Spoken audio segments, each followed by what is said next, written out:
Hi friends, welcome to Ftopreview.com.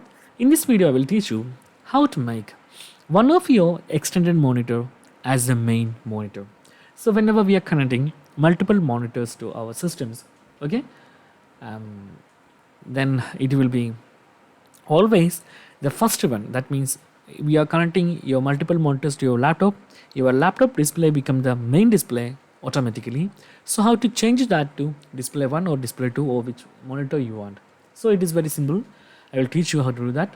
Simply right click on your desktop, then select display settings. Okay, after this you can simply you can identify how much display you have. Actually I have 3. There is 1, 2 and 3. Okay, 3 is my internal display, and normally you can see here this is my right side and this is my left side.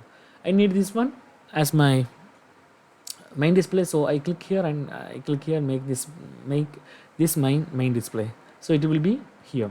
If I need to go to second screen as my main display, I can simply select that and can simply click here, then accept the request, then it will be keep this is my main display. So in this way you can simply select which display you need as your main display. Okay, and also you can I will show you how much display is here. Actually there is 2 is showing, like 1 and 2. It is my external monitors, and there is my internal laptop display also. How to see that?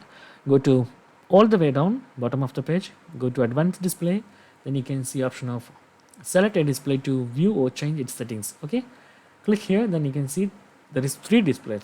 Display 3 is my internal display and it is currently turned off. Okay, so that's guys very simple tutorial, and if you need any kind of Android or iPhone tutorial, just comment below. I will post my replies as videos so you can easily watch and understand it.